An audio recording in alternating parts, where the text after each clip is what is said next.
Hi, I'm Daniel, and this is the story of how the woman I loved faked a pregnancy to trap me. I believed her, until the lies started piling up. So I hired a private investigator, and what we uncovered shocked me to my core. Stay with me, because this isn't just betrayal, it's a warning. When Jenna sat me down that night with tears in her eyes and a trembling voice, I thought something was terribly wrong. We'd been dating for just under 7 months. Long enough to get serious, but not long enough for me to expect what came out of her mouth. "I'm pregnant," she whispered. My first reaction wasn't joy or panic. It was confusion. We'd been careful, every time. I looked at her, searching for a hint of a smile, maybe a joke, but her eyes welled up with tears. Her hands trembled. She looked scared. I took a deep breath, trying to process the news. I was 31, had a stable job in marketing, and lived a relatively organized life. Jenna, on the other hand, was more spontaneous, impulsive. She worked part-time at a boutique and was still figuring things out. A baby hadn't been on either of our radars. "Are you sure?" I asked, cautiously. She nodded and pulled out a pregnancy test. It was positive. I didn't know what to say, so I just wrapped my arms around her. "Okay. We'll figure this out," I murmured, more to convince myself than her. She cried into my shoulder, and I chalked it up to shock. Over the next few days, my mind was a storm. I wasn't sure how to feel. I hadn't even said "I love you" to Jenna yet. We were still learning each other's quirks, and now we were going to be parents? Jenna's behavior changed almost overnight. She started bringing up baby names, nursery colors, even talking about moving in together. My apartment was small, but she insisted we could make it work for a while. She wanted to go to doctor's appointments together, and I tried to be supportive, even though something didn't sit right. It was subtle at first, little things that didn't add up. She never had morning sickness. She didn't want to go to the OB/GYN I recommended and insisted on a clinic across town. When I offered to go with her to the appointments, she always had an excuse for why I couldn't come. "They're just doing blood work today." Or, "It's a quick checkup, nothing big." I tried not to be suspicious. I told myself that maybe she was just anxious and needed space. But one night, I found her crying in the bathroom. I asked what was wrong, and she said she was scared of losing the baby. I tried to comfort her, even though I still had that nagging feeling in the back of my mind. Things reached a tipping point when I came home early from work one afternoon and found her on the couch eating sushi and sipping wine. I froze. "What are you doing?" She stared at me for a split second before quickly setting the glass down. "It's non-alcoholic," she said too fast. And I only had one piece. But the bottle said Chardonnay, and the sushi was raw. I didn't say anything. I just watched her scramble to make excuses. That night, I couldn't sleep. My gut told me something was off. Really off.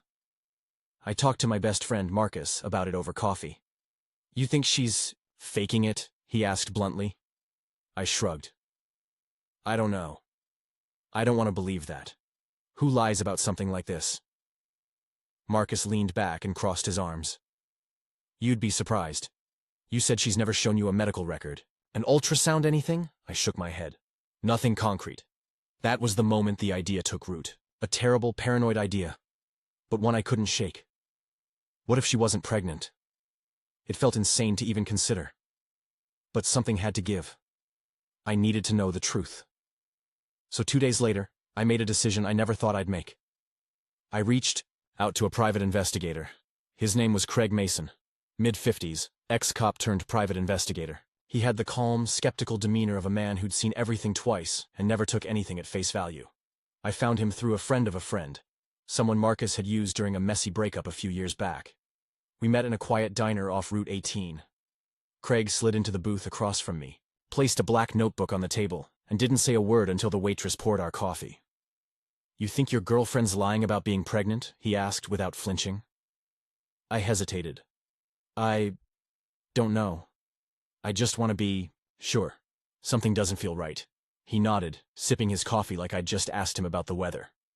"You'd be shocked how common this is. Pregnancy lies, fake ultrasounds, phony doctor visits. Some do it to trap a guy, others just like the attention." The bluntness made me squirm. I didn't want Jenna to be one of those people, but my gut had been screaming for weeks. I needed facts, real ones. "What do you need from me?" I asked. Craig opened his notebook. "Full name, date of birth if you have it, where she works, where she lives, any friends or family you know about, places she claims she's been going, clinics, doctor names, anything." I gave him everything I had. Her boutique job downtown, her tiny apartment near the park, the name of the clinic she said she was using, Riverview Women's Health. I even mentioned her so-called cravings, and that one suspicious night with the wine and sushi. Craig scribbled it all down, nodding occasionally. I'll do a soft check first. Follow her a few times, verify the clinic visits, talk to some contacts. If she's lying, I'll find out. He gave me a tight smile. This won't be cheap, just so you know. But I'll get you the truth. I transferred half the payment to his account before we left the diner. The whole thing felt surreal, like I was spying on someone I was supposed to trust. But I kept thinking about the way Jenna had looked when I walked in on her that day. The panic, the cover-up. And it wasn't just that. The more I thought about it, the more details didn't line up. The next few days were agonizing. Jenna texted me constantly, sending heart emojis and updates about how tired she was, or how her hormones were crazy. She told me she was going in for her first ultrasound soon, and that she tried to get pictures to show me, but she never did. Meanwhile, Craig kept his distance. No updates, no check-ins. I figured that was part of his process, but the silence only added to my anxiety. Then, on the 4th day, I got a text from him. We need to meet. Tomorrow. Diner. 10 a.m. My heart dropped. When I walked in the next morning, Craig was already at the booth, sipping his coffee like usual. He didn't smile when he saw me. She's not pregnant, he said flatly. I sat down hard. What? She hasn't visited Riverview Women's Health. Not once. I have a contact there who ran a quiet background check. Her name doesn't show up in any of their logs. No appointments, no records, nothing. I sat there, stunned. My mouth was dry. Maybe she went to another place? He shook his head. I followed her yesterday. She told you she had an ultrasound appointment at 3, right? I nodded slowly. She never went to any clinic. She went to a coffee shop for 2 hours, then did some shopping.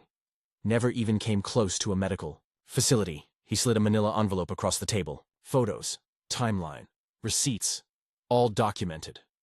My hands trembled as I opened the folder. There she was, sipping a frappuccino, laughing on a phone call, trying on clothes.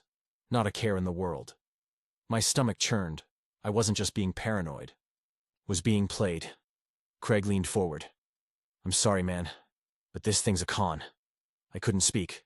My thoughts were spinning too fast to catch. All I could think was, why? The manila envelope sat in the center of my coffee table like it might explode. I hadn't opened it since Craig handed it to me, though I'd already peeked once and seen all I needed. Photographs, a time-stamped itinerary, receipts. Jenna laughing, drinking iced coffee, browsing a store that definitely didn't sell prenatal vitamins. She was living a completely different story than the one she was feeding me. But I still couldn't wrap my head around it. Why would she lie? I stared at my phone, thumb hovering over her name. Part of me wanted to confront her right then, storm over to her place and demand answers. But another part, the quieter and more calculated side, told me to wait, to be smart. If she was lying, what else might she be hiding? Craig had warned me not to act rashly. Don't tip your hand, he said. If she's playing a long game, you need to know how far she's willing to go. So I waited. I played along. That evening, I called Jenna and asked how her appointment went. She sighed dramatically and said it had been emotionally exhausting. They didn't let me keep the ultrasound picture, she added quickly. But everything's fine. The doctor said the baby's growing right on schedule. My heart dropped. It wasn't just deception, it was performance. She had crafted this whole narrative, beat by beat. I forced myself to ask, so, do you want to move forward with finding a place together? Maybe something with a second bedroom?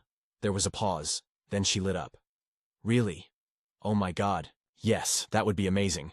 I could hear the excitement in her voice, genuine and vibrant. It made the whole situation even more unsettling. Was she that good at faking it, or had she convinced herself it was real? Over the next few days, I kept up the act. I offered to help with baby supplies.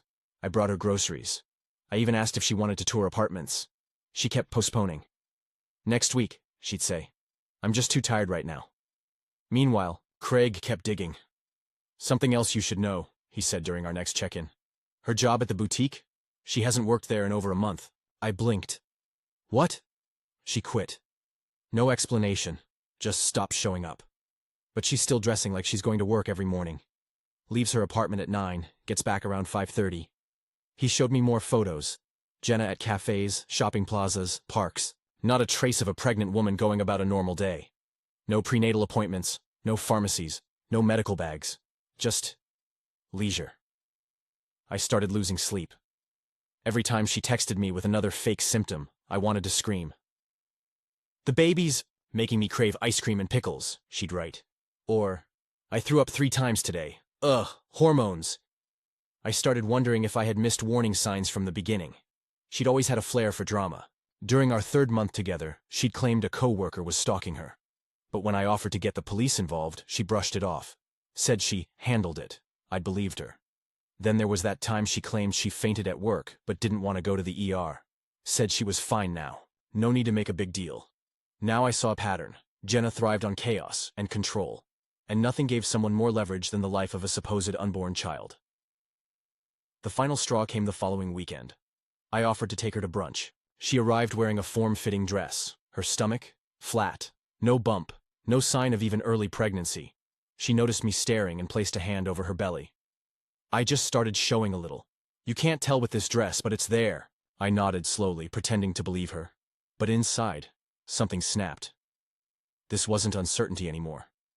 This wasn't about catching her in a lie. It was about getting out, before things got worse. But if she was lying about this, what else was she capable of? And more importantly, what would she do when she realized I was onto her? After that brunch, I couldn't look at Jenna the same way. Every smile, every touch, every word that came out of her mouth, it all felt like theater, but I kept playing my part. Craig's advice echoed in my mind. Don't confront her until you're ready. Let her show her hand first. And she did, spectacularly. 2 days later, she sent me a photo over text. It was an ultrasound, a blurry black and white image with a small outline in the center. "Our baby," the message said, followed by 3 heart emojis.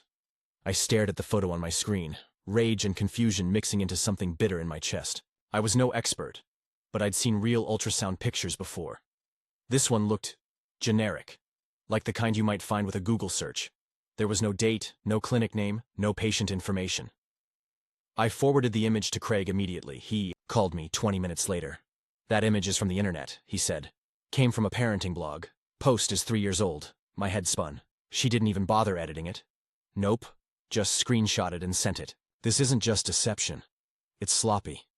She's not thinking clearly anymore. I didn't know whether to be angry or afraid. If she was getting reckless, that meant she was either desperate or fully delusional. The next day, Jenna called me crying. "They said I might be high risk," she sobbed. "I need you right now. I can't do this alone." I stayed quiet, my grip tightening around the phone. "What makes it high risk?" I asked gently. She sniffled. "Low hormone levels. Or something. I don't really understand. But I might need to rest more and I can't keep working." That's when it hit me. She was setting the stage. The fake ultrasound was the hook. Now came the plea for financial support, for me to step up more, for her to lean on me. She was laying the groundwork for dependency. I kept calm. "Take all the time you need. I'll help however I can." The lie made my throat burn, but I needed her to trust that I still believed her, because now I had a new plan. Gather evidence, protect myself legally, and make a clean break. That night, I talked to Craig about next steps.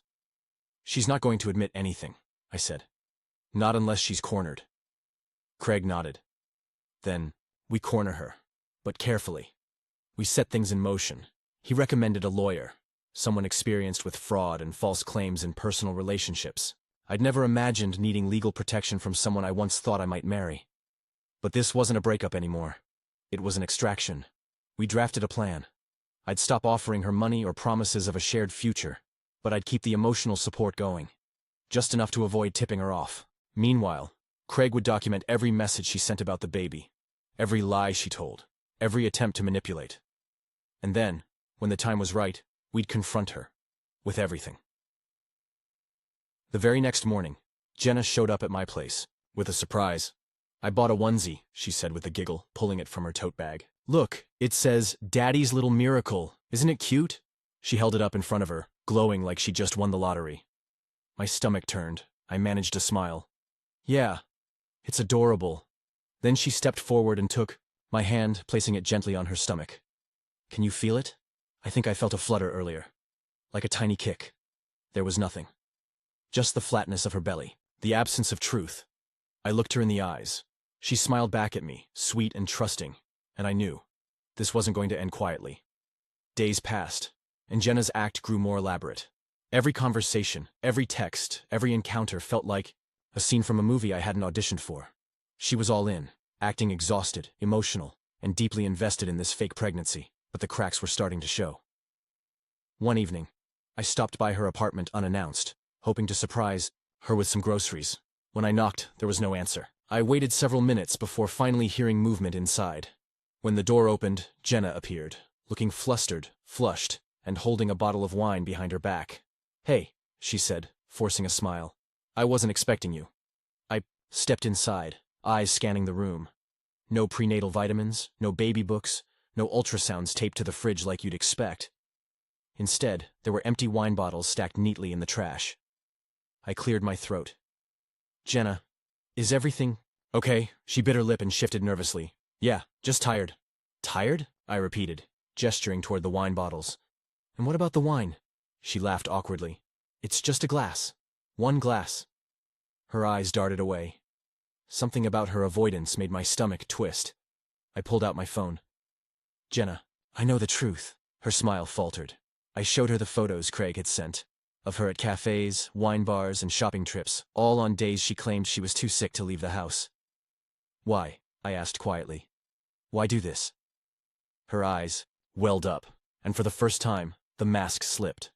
"I didn't know how else to keep you. I was scared you'd leave me." My heart broke, but I stayed firm. Lies like this, they don't build a future. They break trust. She sank onto the couch, burying her face in her hands. "I'm sorry," she whispered. "I just wanted you to love me, to want to stay." The realization hit me hard. This wasn't just a lie to trap me. It was a cry for help. But I had to protect myself. That night, I messaged Craig. "We need to move faster." He replied, "Agreed. I'll step up surveillance and keep gathering proof." As the days went on, Jenna's desperation grew. She started calling more frequently, sometimes crying, other times angry. She begged for money to prepare for the baby, for prenatal vitamins she never actually bought. Each time, I said no. I couldn't be part of the lie anymore. One afternoon, while Jenna was out, I found an old pregnancy test in her trash. Negative. I took a photo and sent it to Craig immediately. The evidence was overwhelming. When Jenna finally confronted me that weekend, she was furious. "How dare you spy on me?" she yelled, pacing my living room. "I did this for us." "I can't be part of this," I said quietly. "I want the truth." She stopped, breathing heavily. "There is no baby," she admitted, tears streaming down her face. "I'm so sorry. I didn't want to lose you." I sat back, stunned. The woman I thought I knew was gone, replaced by someone broken and desperate. I realized then that the end of this wasn't just about a fake pregnancy. It was about healing. From the lies, the betrayal, and the pain. I didn't sleep the night after Jenna confessed. Her words echoed in my head over and over again. There is no baby. But it wasn't closure. Not yet. I needed everything out in the open. I wanted to hear it from her again. Clearly, plainly, in a way that couldn't be twisted later. No tears to distract me, no dramatics.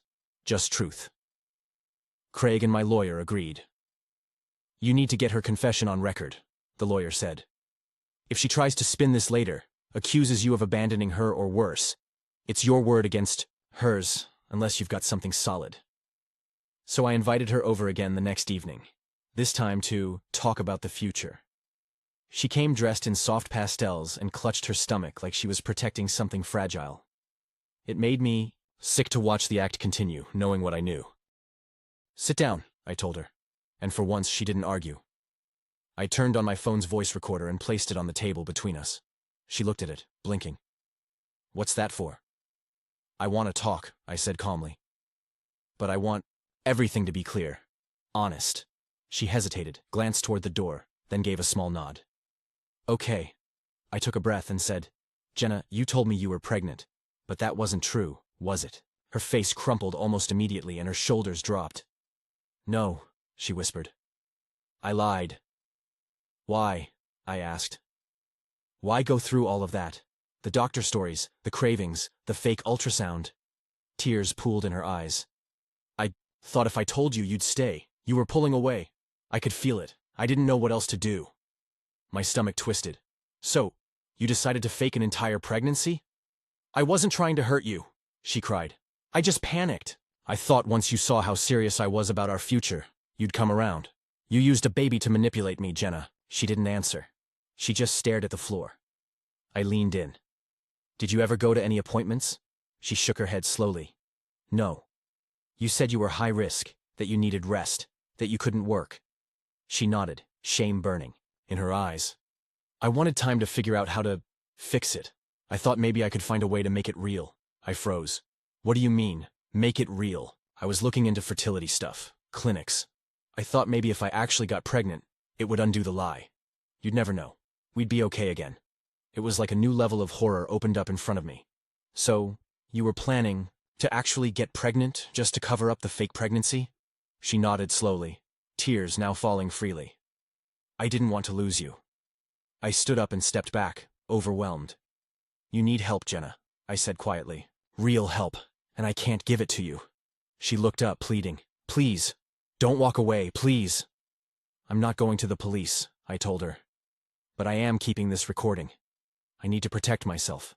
This is the last time we speak, Jenna. No, she whispered. Please don't do this. I'll make it right. I swear I'll fix it. I walked to the door and opened it. She sat frozen for a moment, then slowly stood, wiping her face, and walked out without another word. The moment the door closed behind her, I felt a strange mix of guilt, relief, and rage. But most of all, I felt free. The lie was over. At least, I thought it was. But as I'd soon learn, some people don't let go that easily. For a few days, I finally breathed. After Jenna's confession, I thought that was it. The storm had passed. I had the recording, the evidence, the truth. I wasn't planning to press charges or humiliate her publicly. I just wanted to move on. But Jenna wasn't done. She started texting again. First with apologies, then with long, desperate paragraphs, begging for a second chance. I didn't respond. After a week of silence, her tone shifted. If you don't talk to me, I'll go public, one message read. Tell people you abandoned your pregnant girlfriend.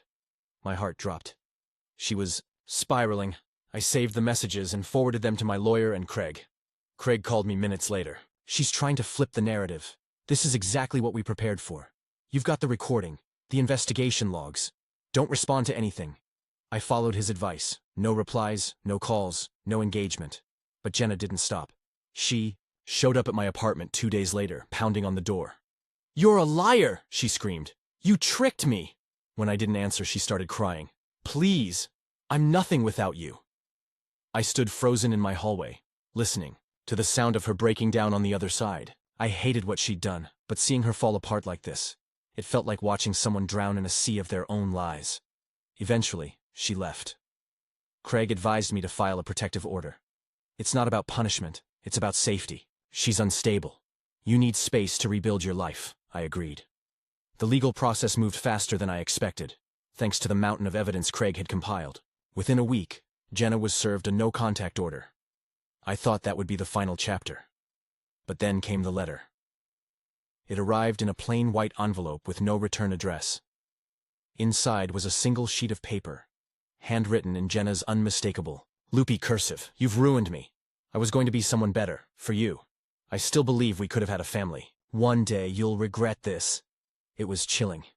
Not because of what she said, but because I realized she hadn't learned anything.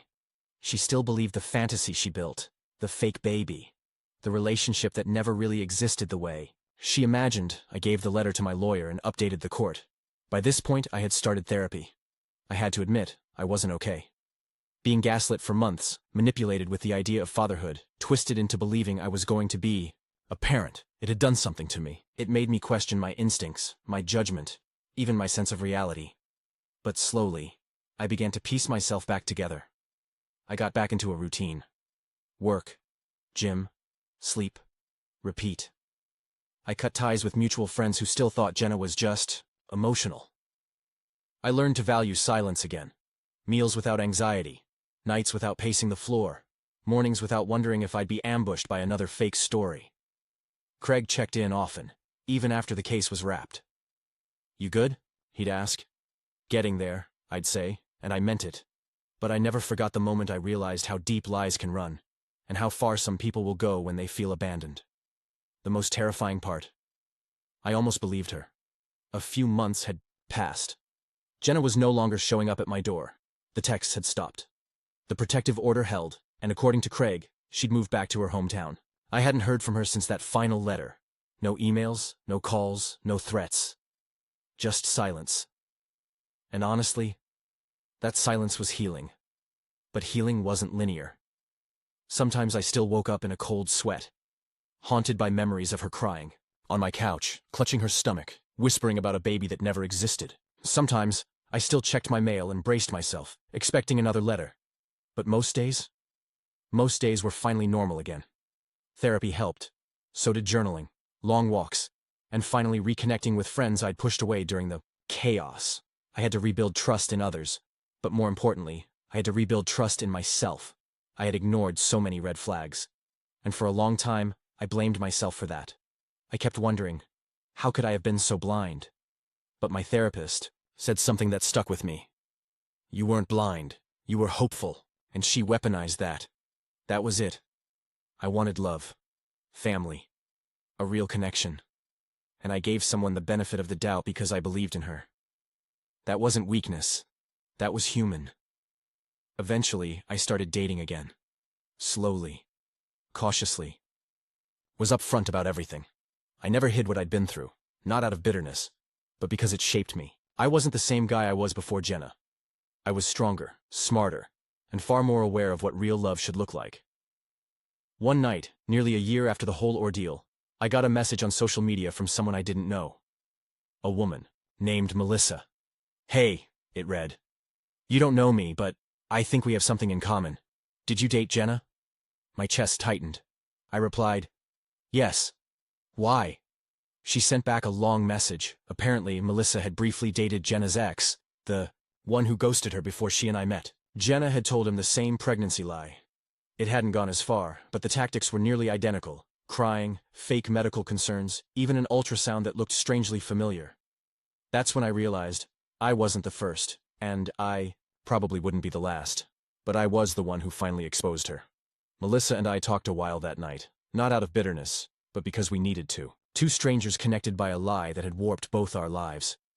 We ended the conversation with something resembling peace. In the end, I didn't want revenge. I didn't want Jenna to suffer. I just wanted her far away, and for others to be warned, before falling into the same trap. I never made a big public post. I didn't blast her name across the internet. But I told my story to people who needed to hear it. Friends, family, new partners. People who needed the reminder that lies can wear a soft face and speak in a gentle voice, and still be dangerous. One evening, as I stood on my balcony watching the sunset, I realized I had truly moved on. I was no longer looking over my shoulder. I was no longer scared of what Jenna might do next. I wasn't angry. I wasn't bitter. I was just free. She had pretended to carry a life to keep me, but in the end, she only gave birth to a lesson I'd never forget. The end.